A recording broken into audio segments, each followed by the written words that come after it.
Yo, 10 shots, 6 blunts blowing through the session. Dragging on a split, free and dragging on a cliff. A MC in the booth, an assassin on the roof. I'm just waiting to shoot. Nigga, hurry up and die. Greatest truck of spears, you would think you had drama with an African.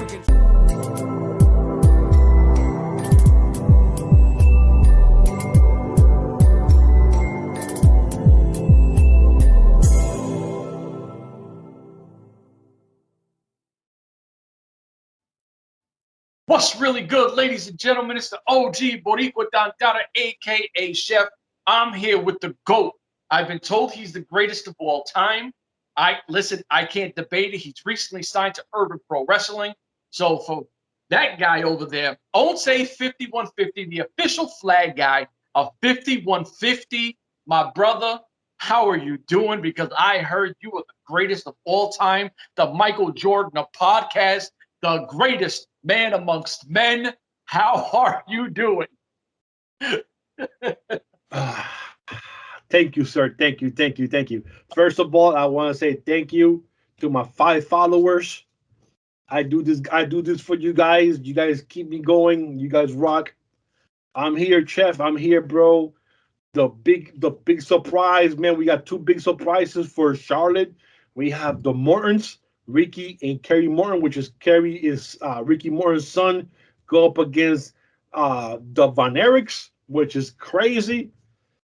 The Rock and Roll Express against the Von Erichs, and then just announced, I guess earlier today, Gangrel. Oh shit! Who is he going up against? Nose Gavin. Oh shit! Against Naro. So that's gonna be a fight right there, because Naro's gonna fight. But having Gangrel here, that's crazy, because I had no Gangrel was still wrestling, to be honest with you. I know he's doing independent stuff out here. I know he has a school out here. I know. Yes. I think it's in Miami. So I was like, I seen it and I was like, oh, okay. Like, I know he's in pretty, good shape and all that. I don't know.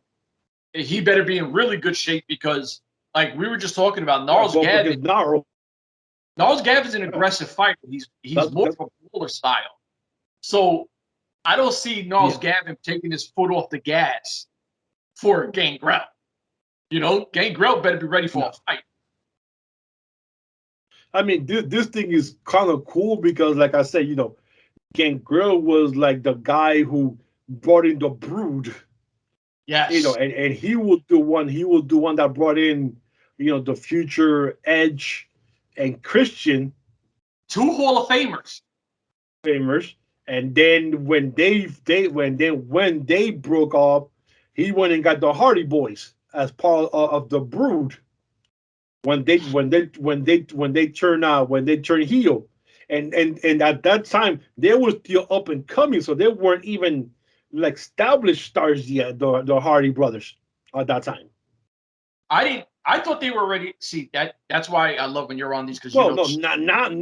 They were maybe like 2 years in, maybe in WWE, maybe less, when the Brood broke up, and then they got him.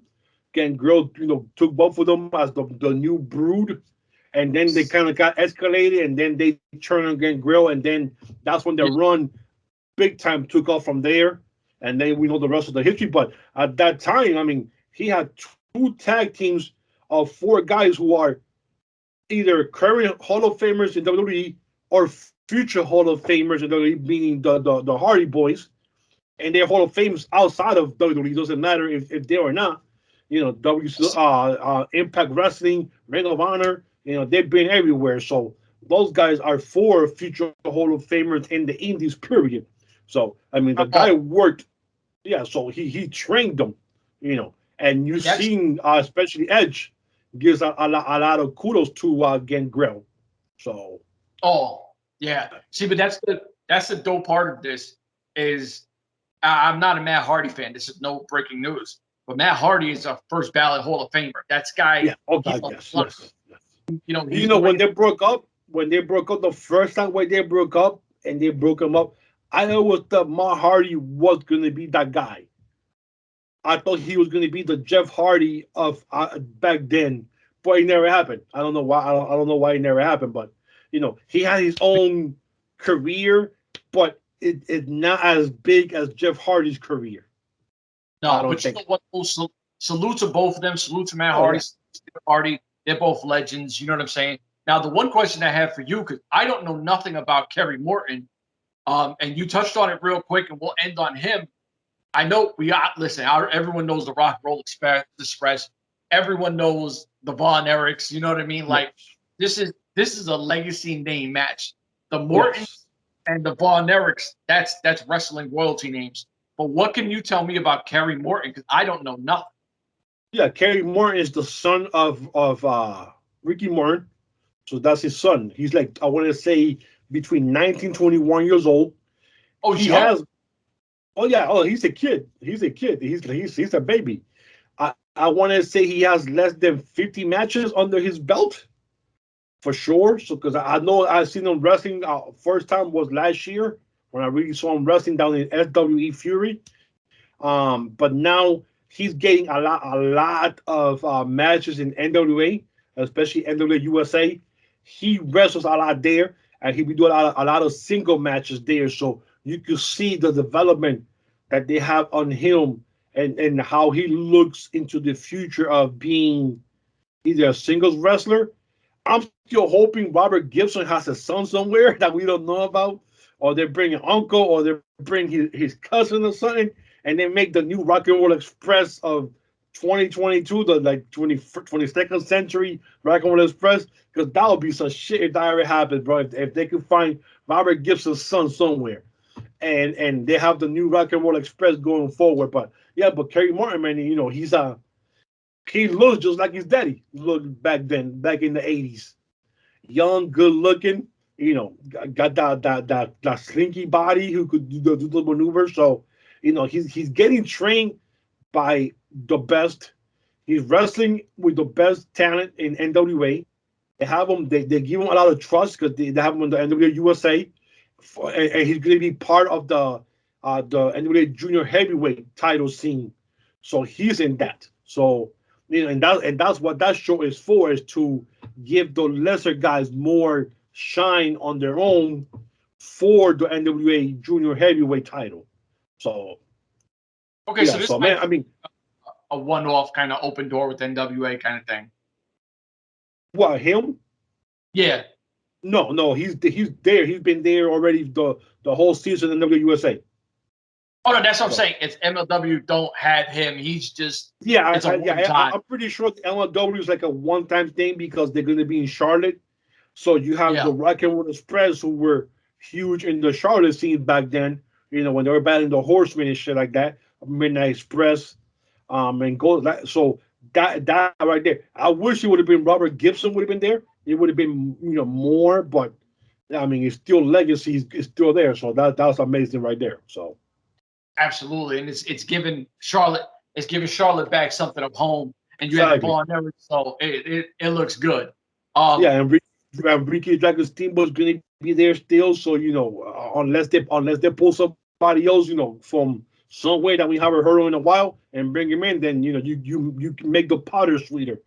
You know, as long as you keep bringing those old guys, you know, from NWA days, WCW, man, if you could bring Nikita Koloff and the Russian his Russian collective that he has right now, that he has two wrestlers under him that they call the what's the name they call them? No idea. It's like the Russian collective or something like that. He has two wrestlers under him, and he got them wrestling. You know, he's their trainer and stuff like that, and they're getting some steam. If you can get Nikita Koloff in the MLW show, and you bring the Koloffs, and you have them do like a little, that'll be huge right there, bro. Nikita Koloff in Greensboro, North Carolina. You might get Ricky Morton against Nikita Koloff one time right there for the TV title or something, just for the hell of it. Both of them are in the 60s, and both of them can still go. That's crazy. So listen, ladies and gentlemen, y'all just got taken down a serious history lesson of some of the culture that we have talked about in here.